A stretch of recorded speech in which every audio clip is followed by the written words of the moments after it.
ጤና ይስጥልኝ። እንዴት ሰነበታችሁ? እግዚአብሔር ይመስገን እኔ ደህና ነኝ። የአማራ ፋኖ ብሔራዊ ንቅናቄ ከአምቡላንሶች በስተቀር የተሽከርካሪ እንቅስቃሴ ገደብ ካወጀ ዛሬ ግንቦት 23 2018 ዓ.ም ሶስተኛ ቀኑ ላይ እንገኛለን።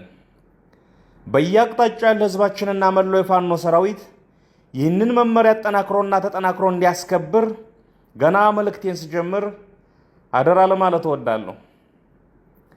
ተስፋ የቆረጠው ዘርና ሀገር አጥፊ ጠላት ያዘጋጀው ምርጫ ይሉት ዕቃቃ ጨዋታ ለዓለም ይታይ ለታሪክ ይቀመጥ ዘንድ ድራማውን በመጸየፍና ከዚህ ጋር ተያይዞ በተለይ የድራማው ዕለት ጠላት ያቀደው ሽብር ህዝባችንን አደጋ ላይ እንዳይጥል የእንቅስቃሴ ገደቡ አስፈላጊ ነበር።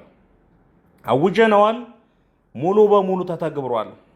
እስከ መጨረሻውም ጥብቅ ክትትል ይደረግበታል። የምርጫ ካርድ አላወጣም ስላሉ ብቻ በአደባባይ የተገደሉና የተሰቀሉ ወገኖች በጣም ብዙ ናቸው። ለገበያ በሄዱበት እጃቸው ተይዞ ካርድ ተሰጠው አንዳች አሮጌ አቁማዳ ውስጥ እንዲጨምሩ ተደርጎ መረጣቸው የተባሉ ወገኖች በብዙ ሺዎች ናቸው። በዲሞክራሲና በምርጫ ስርዓት ታሪክ ውስጥ እንደዚህ አይነት ቅሌት በየትኛውም አህጉር ታይቶ አይታወቅም። እንደዚህ አይነት አሳፋሪ ነገር በመንግስታት ታሪክ ውስጥ አልተመዘገበም። የአብይ ዘመን የሰው ልጅ ሁሉ አይቷቸው የማያውቁ ነውሮቹና ጉዶች መገለጫ ዘመን ሆኗል። ሰውየውም ጉድ፣ ስብስቡም ጉድ፣ ድርጊታቸውም ጉዶች ናቸው። ቀን መቁጠር ካልሆነ በስተቀረ በካድሬጅ እየፈረመና ምልክት እያደረገ ኮሮጆ ሞልቶ ካስቀመጠ አንድ ወር አልፎታልና አይኑን በፍል ውሃ ታጥቦ አሸነፍኩ ማለቱ አይቀርም። ያም ሆኖ እንደ ህዝብ እስከ መጨረሻው እምቢተኝነታችን ማሳየት ይገባናል። ይህንን ዘረፈጅ ስብስብ እምቢ ማለት ያስፈልጋል።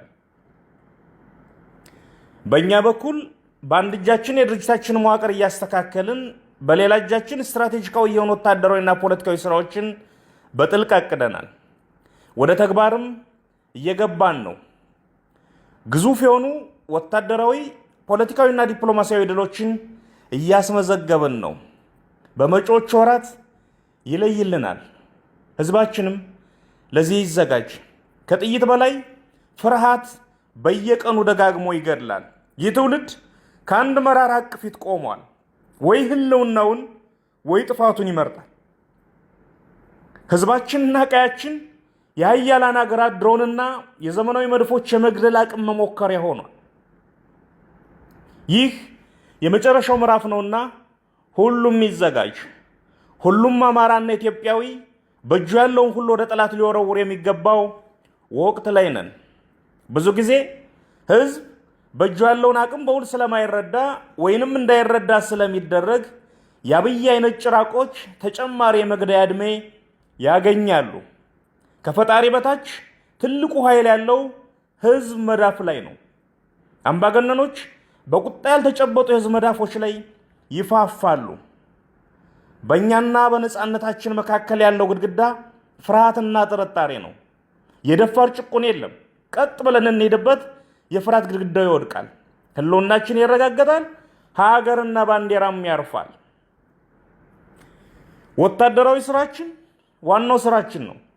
ስትራቴጂካዊ ጉዟችን ለማሳለጥ ማዘጋጀት ያለብንን አዘጋጅተን ጨርሰን የማሟሟቂያ እርምጃ ውስጥ ነን።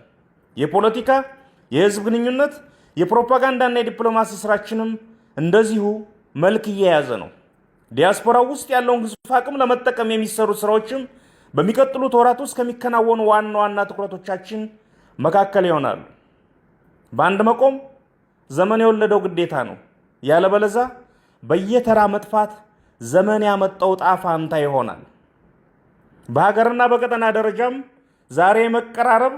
የዛሬ መቀራረብ ለነገ አብሮነትም ዋስትና ነው። እኛ ማንም ርዕዮተ ዓለም ጽፎ ሰጥቶን ትግል አልጀመርንም። አንድ መስመር ሐሳብ፣ አንድ አንቀጽ ርዕዮት ከማንም አልተዋስንም። በራሳችን መስመር በራሳችን መንገድ አብዮት አስነስተን እዚህ ደርሰናል። ለህዝባችን የሚበጀውን ነገርና የትግላችን ቀይ መስመሮች ጠንቅቀን እናውቃለን። ከዓላማችን ፈቅ ሳንል በብልሃት እንጓዛለን። አንዲት ግራም ጥቅማችን አሳልፈን አንሰጥም፣ የሰውንም አንነካም። በዙሪያችን ከተገኘ ግን ጤዛም ብትሆን ልሶ አቅምን መፍጠር፣ አቅምን መገንባት ያስፈልጋል። በተረፈ ከሌሎች መንግስታትና የፖለቲካ ኃይሎች ጋር የሚደረግ ግንኙነት ግዴታም ጭምር ነው። ምክንያቱም ነገ መንግስት ነንና የቀጠናውን ኃይሎች ነክሶ ጨርሶ ብቻውን የቆመ ሰውና ስብስብ ከማን ጋር መቆም እንዳለብን ሊነግረን አይችልም። አንድ ሊያጠፋ ሲያደባ ኑሮ ምቹ ጊዜ ያገኘ መስሎት በይፋ በአደባባይ ሊገል ለዓለም ነግሮ የመጣ ሰው እንዴት ከከበደና ካለሙ ጋር ቁምም አትቁምም ይልሃል? ምን አገባው? የአማራ ብሔራዊ የህልውና ትግል ለሌሎች ወገኖች ተስፋ እንጂ የስጋት ምንጭ አይሆንም። አማራ ብቻውን ታግሎ ማሸነፍ ይችላል። የአማራ ብቻ ሀገረ መንግስት መፍጠር ግን አይችልም፣ አይገባምም። ምክንያቱም ኢትዮጵያ የልዩ ልዩ ወገኖች ሀገር ናትና። ስለዚህ ዓላማውንና ጥቅሙን ከማይጸረሩ ኃይሎች ጋር የሚያደርገው ትብብር ፍጹም ጤናማ ነው፣ ይቀጥልበታል። እኛ በፍጹም ወንድማማችነትና በጊዜ የለንም መንፈስ ስራ ላይ ነው ያለነው። የፖሊት ቢሮ ተከታታይ ስብሰባዎችን እያደረገ አቅጣጫ እየሰጠ ነው። ለልዩ ልዩ ጉዳዮች ኮሚቴዎች ተዋቅረው ስራ እየሰሩ ነው። አፋብን ስራ ላይ ነው። ከዚህም ከዚያም የሚሰሙ ድምጾች ደግሞ ይኖራሉ። ትግሉ እስካለ ድረስ ይቀጥላሉ። የሚጠቅሙትን እየወሰዱ የማይጠቅሙትን እየተውም በቁርጠኝነት እየታገሉና እያስተካከሉም መጓዝ የኛ ድርሻ ነው። አንድ ድርጅት አቁመናል። የትም አቅጣጫ ጉንፋን ቢገባ በተቋሙ ይታከማል። ጎንደር ታሞ ጤና የሚያድር አማራ የለም።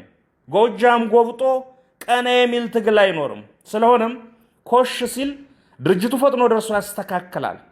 አንዳንድ ተፈጥሯዊ የትግሉ ሂደት ወይንም ድክመቶቻችን የፈጠሯቸው ችግሮች ብቅ ባሉ ቁጥር ጠላት የምንወድቅ መስሎት የአፍታ የቀበሮ ደስታ ውስጥ ይገባል።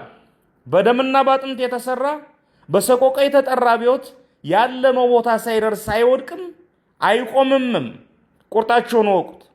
ይህን ትግል እኛ ሰዎቹ ብንተወው በአብዮቱ የጋለው ምድር ላይ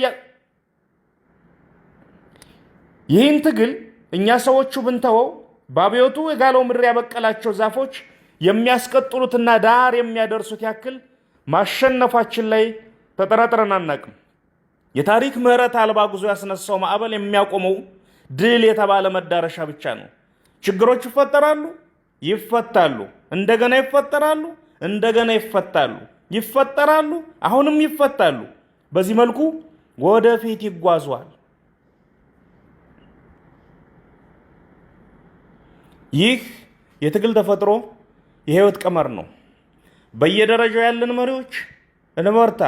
አይናችን ግባችን ላይ ለቅጽበት ማንንቀል። ጓዳችን ዋርካው ምሬ ወዳጆ እንደሚለው መሪና መንገድ አንድ ናቸው፣ አላፊ አግዳሚው ይረግጣቸዋል።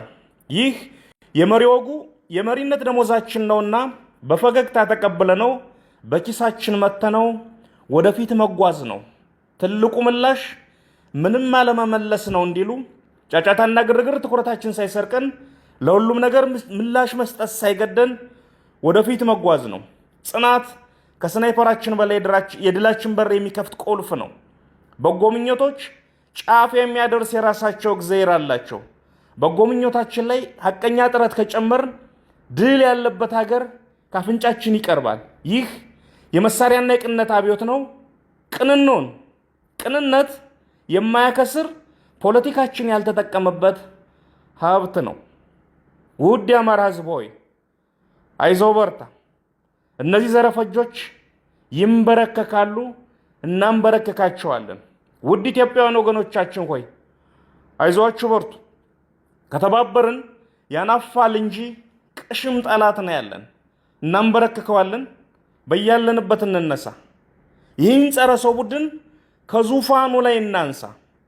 ጭቆና በካቴናም በምቾትም ይመጣልና ሳንዘናጋ በአንድ እንነሳ። ለሁሉም በሁሉም የሆነች በበጎ ታሪኳና ሴቶቿ ላይ የቆመች ነፃና ደስተኛ ምድር እንፍጠር። ዕጣ ፈንታችን እጃችን ላይ ነው ያለው። ሁሉም የራሱ ሙሴ ራሱ ነው። እንበርታ፣ እንነሳ፣ እምቢ እንበል። እምቢተኝነት ታንክ አልባ ውጊያ ነው። ስለዚህ በአንድም ቢንበል ድል ለአማራ ህዝብ፣ ክፋት ለማንም፣ በጎነት ለሁሉም። አዲስ ትውልድ፣ አዲስ አስተሳሰብ፣ አዲስ ተስፋ። ህልውናችን በተባበረ ክንዳችን። ሞት ለአብይ አህመድና ቡድኑ። ግንቦት 23 2018 ዓ.ም አርበኛ ዘመነ ካሴ